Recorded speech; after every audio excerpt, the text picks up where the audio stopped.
From the Chronicles of Narnia, The Lion, the Witch and the Wardrobe. Chapter 1.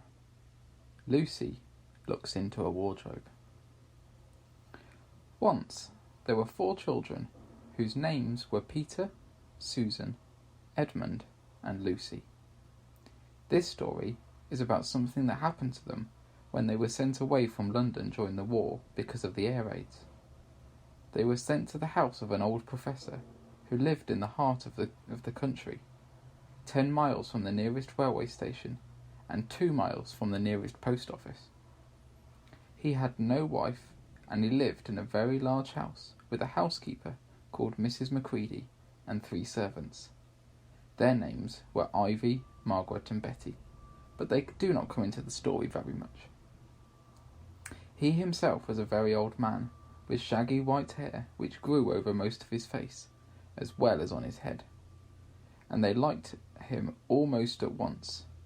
But on the first evening when they came to meet him, they found the front door was so odd-looking that Lucy, who was the youngest, was a little afraid of him, and Edmund, who was the next youngest, wanted to laugh and had to keep on pretending he was blowing his nose to hide it. As soon as they had said good night to the professor and gone upstairs the first night, the boys came into the girls' room and they all talked it over. "We've fallen on our feet, no mistake," said Peter. "This is going to be perfectly splendid. That old chap wouldn't let us do anything we like." "I think he's an old dear," said Susan. "Oh, come off it," said Edmund, who was tired of pretending not to be tired, which always made him bad-tempered. "Don't go on talking like that." "Like what?" said Susan. "And anyway, it's time you were in bed."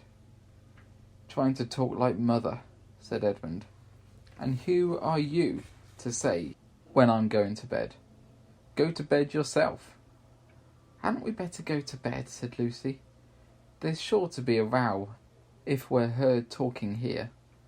"No, there won't," said Peter. "I tell you, this is the sort of house where no one's going to mind what we do. Anyway, they won't hear us. It's about 10 minutes' walk from here down to that dining room, and any amount of stairs and passages in between." "What's that noise?" said Lucy suddenly. It was a far larger house than she had ever been in before, and the thought of all those long passages and rows of doors leading to empty rooms was beginning to make her feel a little creepy.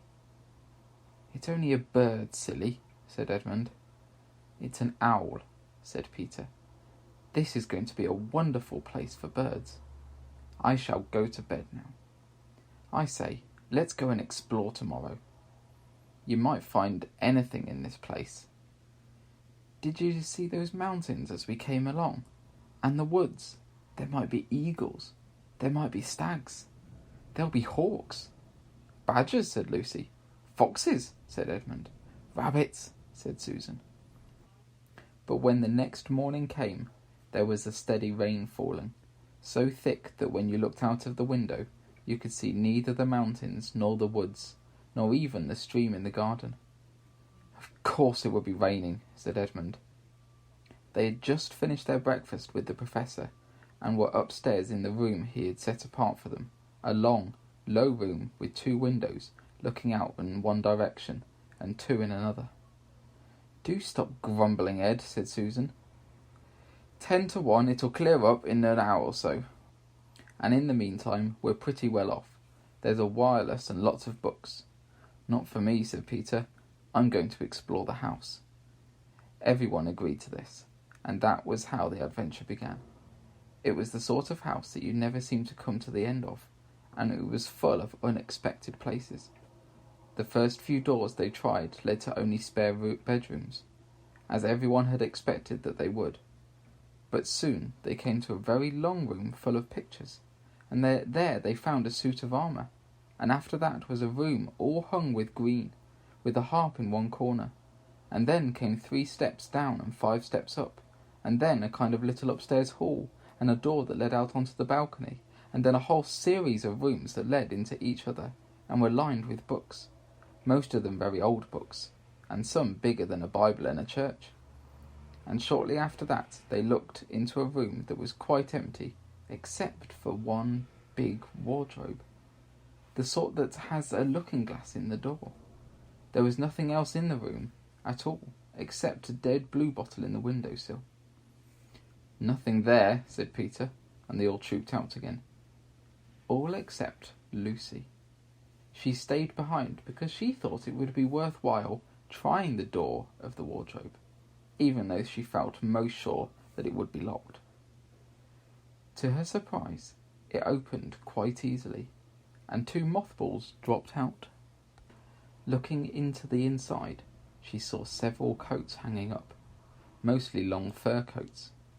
There was nothing Lucy liked so much as the smell and feel of fur.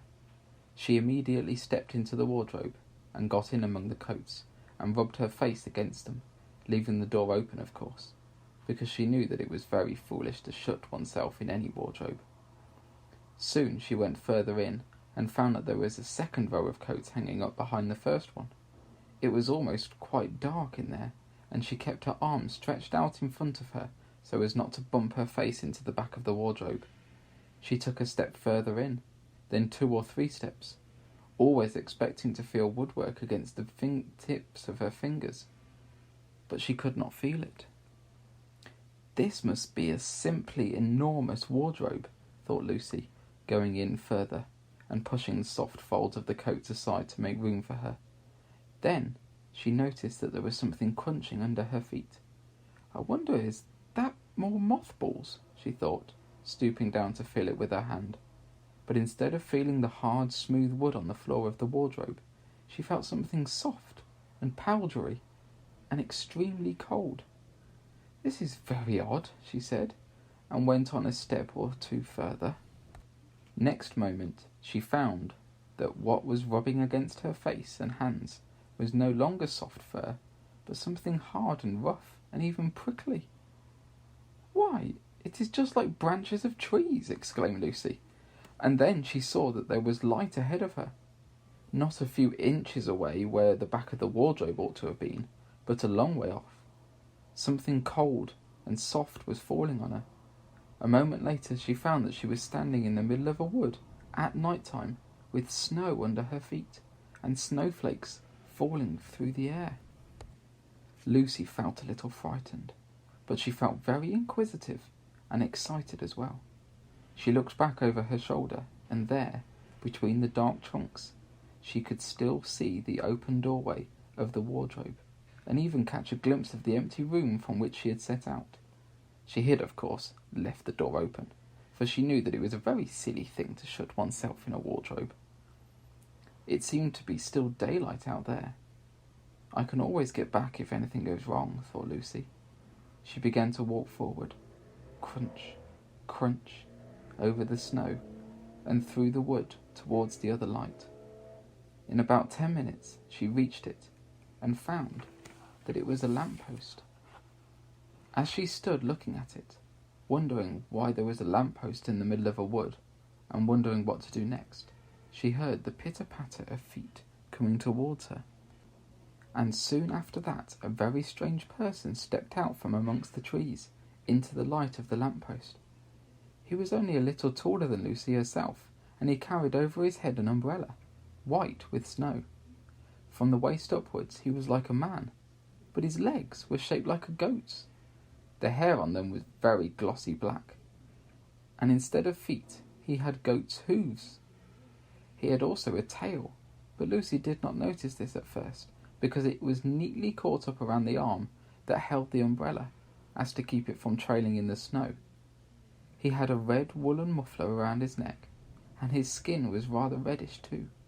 He had a strange but pleasant little face, with a short, pointed beard and curly hair, and out of the hair there stuck 2 horns, one on each side of his forehead. One of his hands, as I have said, held the umbrella. In the other arm he carried several brown paper parcels. What with the parcels and the snow, it looked just as if he had been doing his Christmas shopping. He was a fawn, and when he saw Lucy he gave such a start of surprise that he dropped all his parcels. "Goodness gracious me!" exclaimed the fawn.